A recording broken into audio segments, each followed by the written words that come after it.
Yes, ladies and gentlemen, Hot 97, a special day. We are talking to the Central Park Five. If you're not familiar, they have there's a documentary out right now about their case that happened back in the 80s here in New York City. A really polarizing case and tragic because these guys served a whole lot of time for a crime they never committed. What happened that day, and be horrified by ourselves. New York in the late 1980s was a completely schizophrenic, divided city. New York's now the capital of racial violence. If I had more bullets, I would have shot them all again and again. Criminality, gang wars, drug wars. We were supposed to be afraid. It would have been irrational not to be afraid. Off with the camera, man! Last night, a woman jogger was found unconscious and partially clothed in Central Park. She was beaten and sexually assaulted. A woman jogging in Central Park. Central Park was holy. It was the crime of the century.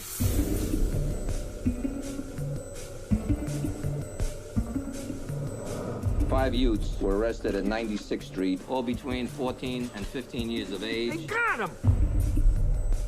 You can only imagine the pressure to have this crime solved and solved quickly. First we was all together, then they started to put us in different rooms separately. What did you do? Who were you with? Who did you come with? The tone was very scary. I felt like they might take us to the back of the precinct and kill us. You're not gonna go home until you give up a story. I told my son, go to the park that night. I feel guilty. I'm telling the guy, I don't know what you're talking about. They're getting a little angry. And they're like, you know you did it, didn't you? He had been interrogated for over 24 hours. That amounts to pressure. These young men were guilty. It was almost unquestioned. The police controlled the story. They created the story. They seized on the fears of the people, wilding the bestial characterization of the black man. There's no DNA match whatsoever to any of these boys. I was going nuts. No blood on the kids. Nobody could identify them, but if they confessed, and that was that. A lot of people didn't do their jobs. Reporters, police, prosecutors, defense lawyers. This was institutional protectionism. We falsely convicted them, and we walked away from our crime. We have three of the Central Park Five right here. Why don't you guys introduce yourself real quick? My name is Yusef Salam. How you doing? I'm Raymond Santana. And Corey Wise. Give us a brief synopsis of what the Central Park Five went through and what your case was. I'm just glad to be in the right place at the right time for Destiny, and for Destiny to show his face in 13 years later to bring upon this documentary with Miss Sarah Burns and Ken and her father, the great Ken Burns. And I'm glad we're all alive today. So what happened? Take us back. Can you take us back there and tell, because there are kids right now, youngsters and people who aren't originally from New York who don't even know what the story is at all. Well, basically the story takes place in 1989 of April, and it deals with the kidnapping of 5 kids and how we were charged with rape and robbery of the female jogger that was running in the park that night, and how we were coerced into making these false confessions, and how we spent, upwards from 6, 7 to over 13 years of our lives in prison, which later on in 2002, serial rapist who was known as Mateus Reyes, who was the East Side Slasher, came forward and he confessed and said that he committed the crime after he met Corey Wise in Auburn. And as a result, there was a year-long investigation and DNA match, and he became the sole perpetrator, and our convictions were vacated in 2003. Wow. How long did each of you guys spend in jail specifically? I spent 7 years. 7 as well. Say about 13 and a half. How come you were in prison longer than everyone else? Because of age. I was 16. And everyone else at the time, what were the ages? I was 14 years old. 14? And I was 15. And you were 15. And so people watching it at that time, you picked up the newspaper, saw it on the news, you saw the faces of 5 young black men who were underage. Yes. But still their photos were given to the public. Wasn't that an issue in itself? Yeah, our photos were given to the public. Our addresses were given to the public. Wow. There were articles that were written. There was about 400 articles written on us within the first 2 weeks of the case, and they basically dissected our lives, told you where we lived at, where we were from, the type of neighborhoods. They even went to our schools, and they interviewed classmates and people from the neighborhood, and they put together like this whole story, of how we were bad kids. And where were you guys from exactly, and what kind of kids were you? Well, both Corey and myself and Kevin Richardson, we were all from Schaumburg Towers or Schaumburg Plaza, you know. And the funny thing about it is that this whole thing about I always say is, you know, to be born a person of color is almost like to be born guilty. That's how the system sees you. This whole institution of racism kind of lives off of that. But the reality of the matter is that many of us came from very, very good homes. But the picture that was painted in the media was that we were these animals coming from the darker enclaves of society, roaming around and wanting to hassle and rape and rob people who were not. Now, were you guys even in Central Park at or around Central Park any time around the time that they say this incident happened? Well, according to the investigation, you know, we were with a group of other individuals, but we were about 400 feet away from where the incident happened. You know, there was other crimes that were committed that night, you know, by the group. So was there just that, did that night, was there happen to be a group of young men in Central Park bugging out? Is that how this whole thing came about? Well, what happened was that it was a group of young men that were hanging out. Okay. And some of us, you know, we were young, 14, so we were followers. You know, you hang out with older guys, they say, come on, you come along. That was it. We can't say that. We can't talk about everybody's actions that night. Okay. But our actions were we weren't there to commit any crime. We were just being followers because we were the youngest. See, and the reason, like, and I wanted you guys to is the criminalization of black and brown men in America is pretty common. We see most of the time you see young black men as either athletes or artists, and then beyond that you see us in some sort of trouble most of the time. Mm-hmm. So in this scenario where you have some young black men who were hanging out in Central Park, in retrospect, do you say to yourself, yo, young men, why are we even hanging out like that in Central Park, wilding out? Like, do you give that kind of advice to youth today? From maybe other people that, you know, if the older kids were maybe up to no good, is there a thought that you go, even though you were done absolutely wrong by the system, do you wish that you just hadn't been hanging out with those kids who were getting into that kind of stuff to start out with? The thing about it is that all of us, as Raymond is saying, none of us did any crimes. You know, I always maintain that the only crime that I committed that night was that I hopped the turnstile, because that's exactly the crime I committed. The problem with this whole thing is that, as you're saying, you know, as young people, we have to be more than just followers. We have to be wise and intelligent to what's going on in our surroundings. We need to be able to understand that this is a potential pitfall. And because it's a potential pitfall, if you pick up that end of the stick, you automatically pick up the other side. We have to be able to say, you know what, maybe I shouldn't go down that road. Because the reality of the matter is, you're right. Sometimes you catch yourself in situations and you're at the wrong place at the wrong time. And it may just be because you're hanging out on the corner and you going to get some milk, and then you stop to talk to the guys on the corner that's drug dealers, and all of a sudden you get swept up in a raid because you stopped to talk to guys who you know were up to no good in the first place, you know. You know, the crime to me is the fact that as a black man or a brown man, any minority, you have to now be conscious of even how you go have a good time. You can't even just go out and have a good time like everyone else, because in the back of your mind, you're thinking, I might get pulled over for the kind of car I'm driving. I might get in trouble for how I'm dressed. I might get in trouble for this, for that. That's part of the crime. But since it's the reality, right, do you guys, now this documentary's out, you can get it on demand. Where's it available on demand? You can go to any cable provider. It's also still playing at the IFC.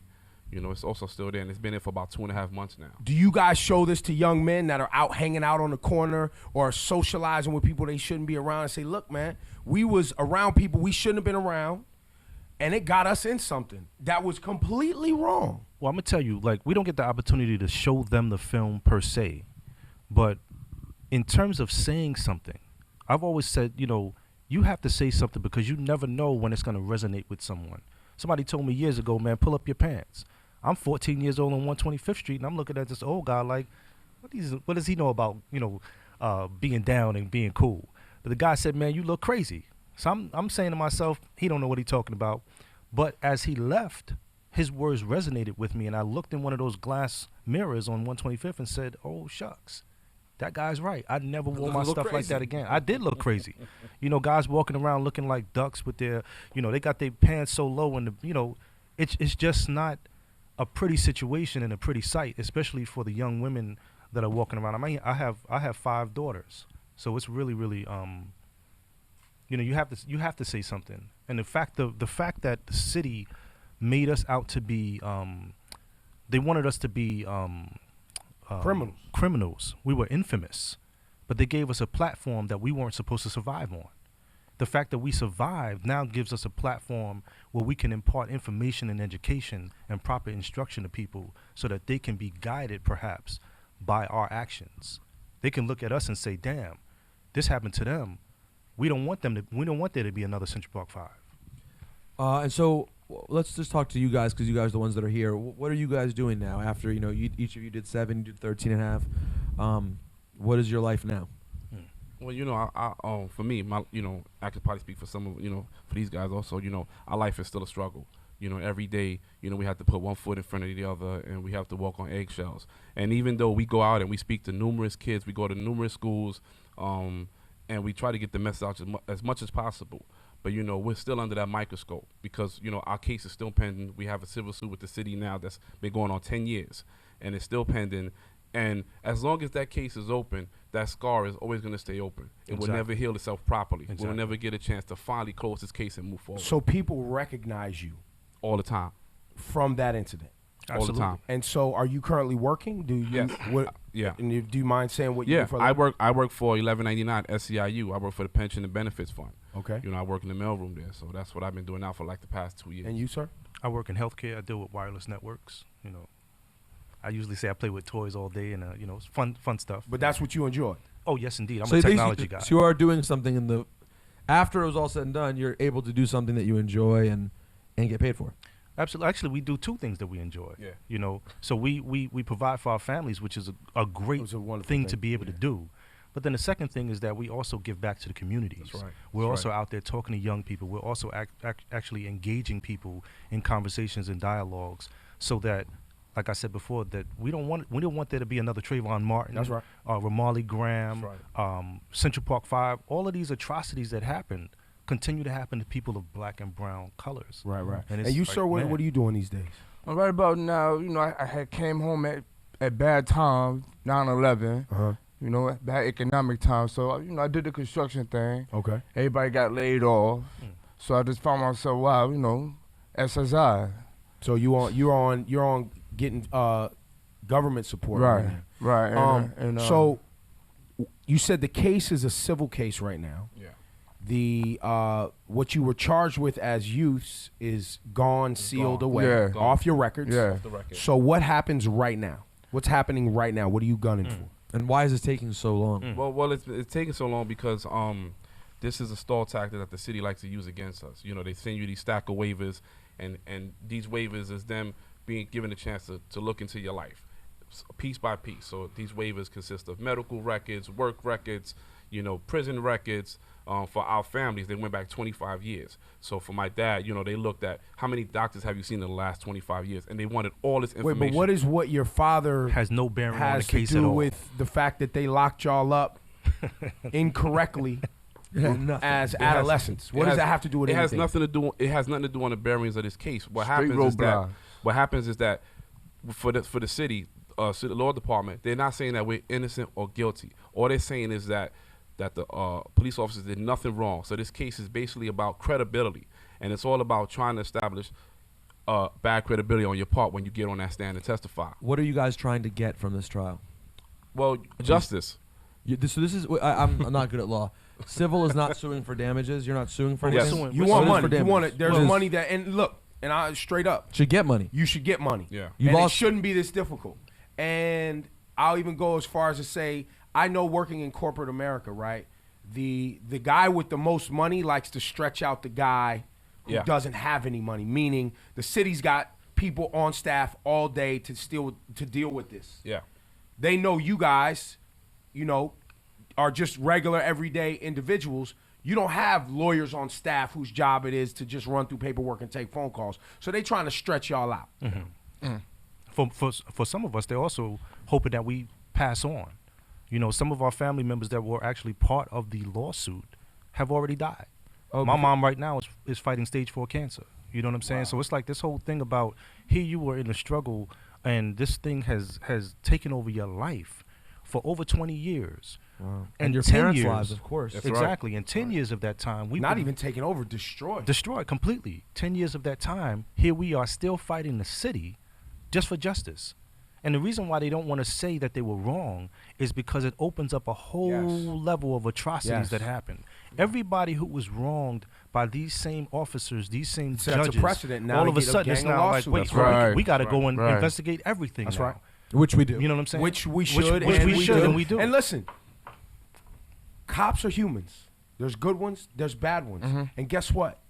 You guys did wrong. Y'all screwed this one up. Yeah. And somebody should pay. They dropped the ball so bad. They dropped it so bad that if they were still looking for the perpetrator of the crime in 1989, there would have been a young Latina woman alive today who the real perpetrator of the crime, the East Side rapist, East Side slasher. Oh, because he murdered her and killed her.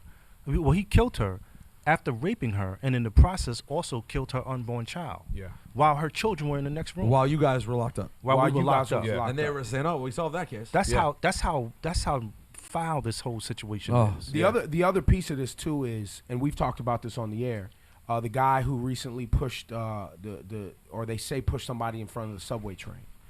I'm a firm believer that the person they have on trial, right, isn't the same guy that's in the video. Right. That's what I believe. This Just looking at the video. This happens just look all the time. There's built different. But I understand that the city, in an effort to make people feel safe and that work is getting done, they have a narrow window of time, 24, 48 hours, to find a perpetrator. Exactly. Right? And put that perpetrator on television so everybody at home says they're doing their jobs. Yeah. My tax money is going to the right things, and I feel safe. Exactly. And I feel like that's what happened to y'all. Exactly. They needed to find somebody. There was kids in the park. Right. There was easy targets. Boom, pow, we got them. Guess what? And they're black and brown. Easy. Yeah. No one's gonna fight back. It's just easy. Mateus Reyes committed a rape in Central Park on April 17th, 2 days before the April 19th rape. And what happened was they found him because the lady ID'd him through the stitches on his chin. And so they had his name. They had the marker already. So now they arrested us for the April 19th rape. But the DNA evidence came back, they said, all right, they never figured out, let's go with an ulterior motive. It didn't match us. And so what happened was that initial case that he committed on April 17th was closed within 6 weeks. And that's because they didn't want nobody to figure out, let's go in a different direction. They wanted them to stay on us. And he was never And they charged. don't want to admit their mistakes. Yeah, and he was never charged with that case at all. Well, listen, we're glad you guys are out now. Thank you guys so much for coming out and joining us. We really appreciate it. The movie, The Central Park 5, you can get it on demand right now. It's still playing at the IFC Theater here in New York City, but definitely check that out on demand. It's an incredible story. An incredible director, too, Ken Burns, who did it, so I know it's going to be a fantastic story. And we're certainly happy you're here now. And then also for, the people in New York City and people watching around the world checking this out, what can they do other than learn from this to support where you guys are at with the case? Well, we always ask people to come out and support the Central Park 5 because, the battle is always won in the streets and there's always won by the people. And that's what they respect at the end of the day is the numbers. And so, in February, we have February 19th at 2 p.m., 500 Pearl Street. 26th floor. That's our next court date. It's a status hearing, and we always ask people to come out and support that. We're also on Facebook. We have the Central Park 5 Facebook page. We also have individual pages. We also have a website, which is central-park-5.com. Perfect. And people can find out your court date information there and how they can support, et cetera. Yes, indeed. Yes, indeed.